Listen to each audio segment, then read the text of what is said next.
Hello Prashanth cuts ஃபேமிலிக்கு உங்களை அன்புடன் வரவேற்கின்றேன். ஃபர்ஸ்ட் ஆஃப் ஆல் வணக்கம் இது உங்கள் பிரசாந்த் கட்ஸ் யூடியூப் சேனல். இன்னைக்கு நாங்கள் ஒரு மிகப்பெரிய சர்ச்சையை பற்றி பேச போகிறோம். ஒரு சென்சிட்டிவான ஒரு இன்ஃபர்மேஷனை உங்களை ஷேர் பண்ண வந்திருக்கேன். கிராமி விருது விழாவில் நடந்த ஒரு அதிர்ச்சி சம்பவம், அது சமூகத்திலும் இணையத்திலும் ஏற்பட்ட தாக்கம், சட்ட விதிகள், உலகம் முழுவதும் மக்கள் எப்படி இதை எதிர்கொண்டாங்க என்பதை பார்ப்போம் இந்த வீடியோ. கிராமி விருது என்றால் என்ன, அது வரலாற்று பின்னணியை பற்றி ஒரு சின்ன டிடக்ஷன். 1959 முதல் வழங்கப்பட்டு வரும் இந்த விருது உலகம் முழுவதும் சிறந்த இசையமைப்பாளர்களையும் பாடலாசிரியர்களையும் மற்றும் இசைக்கலைஞர்களையும் அங்கீகரிக்கும் விதமாக தான் இது வழங்கப்படுது. இந்த ஆண்டு 67வது கிராமிய விருது விழா லாஸ் ஏஞ்சல்ல மிக பிரம்மாண்டமாக நடைபெற்று வந்தது. இதில் பல பிரபலங்கள் கலந்து கொண்டாங்க.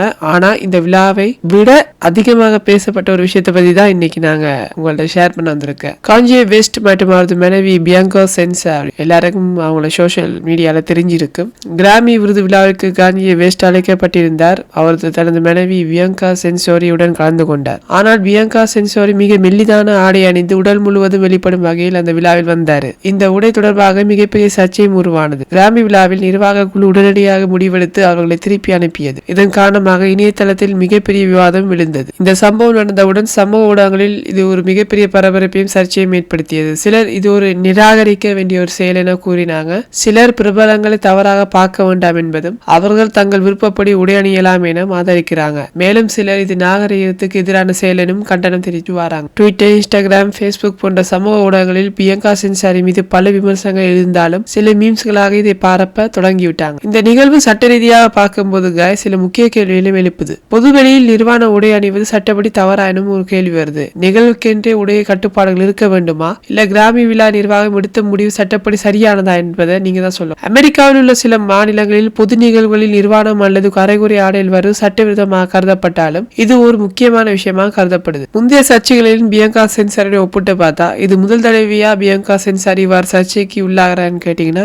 இல்ல. கடந்த ஆண்டு அவர் மிகவும் குறைந்த ஆடைகள் அணிந்து பல இடங்களிலும் அவர் காட்சி அளித்தாரு. இதனால் பல முறை ரசிகர்களிடமும் மீடியாவிடம் எதிர்ப்பும் ஏற்பட்டுச்சு. இவர் அணியும் ஆடைகள் பல நேரங்களில் காதலர்கள் மட்டும் மயக்கும் விதத்தில் இருக்கும் என விமர்சிக்கப்பட்டுள்ளது. மக்கள் கருத்துன்னு பாத்தீங்கன்னா அவங்க இரு பக்கமும் சொல்லுகிறாங்க. பலர் ஆதாரமான பார்வையாளரும் இருக்கின்றாங்க. ஒவ்வொருவருக்கும் தங்கள் விருப்பப்படி உடை அணியலாம், அவங்களுக்கு உரிமை இருக்குன்னு சொல்றாங்க. நிகழ்வுகள் உடைய கட்டுப்பாடுகளை திணிக்க கூடாது என்பது சொல்றாங்க. இன்னொரு ஆடியன்ஸ் என்ன சொல்றாங்கன்னு பாத்தீங்கன்னா அந்த இடம் குடும்பத்துடன் பார்க்கும் ஒரு நிகழ்வு என்றும் இது போன்ற ஆடைகளை ஏற்க இயலாது என்று கூறுகிறாங்க. ஒரு விழாவின் கோட்பாடுகளுக்கு அனைவரும் விருதாக வேண்டும் என்றும் சொல்றாங்க. இதுக்கு முன்னாடி நடந்த விருது விழாவில் நீங்க பாத்தீங்கன்னு சொன்னா ரிஹானா ஒரு விருது விழாவில் குறைவான ஆடையில் வந்ததால் சர்ச்சை ஏற்பட்டுச்சு. லேடி காகா மிக வித்தியாசமான உடைகளும் அணிவதாலும் பரபரப்பும் ஏற்பட்டுச்சு. கிம் கர்தாஷியன் தனது ஆடையினால் பல முறை சர்ச்சைக்கும் உள்ளாகினார். நிர்வாகம் தவறு செஞ்சிருக்கா, இல்ல பியங்கா சென்சாரி தவறு செஞ்சிருக்காங்களா, இல்ல சமூக எதிர்வினை மிகையா என்பதுதான் கேள்வி. இந்த சம்பவம் எதிர்காலத்தில் நிகழ்வுக்கான உடை கட்டுப்பாடுகள் இன்னும் அதிகமாக்குமா அல்லது தனிப்பட்ட உரிமை அதிகமாக்குமா என்பதுதான் கேள்விக்குறியாக மாறி இருக்கு.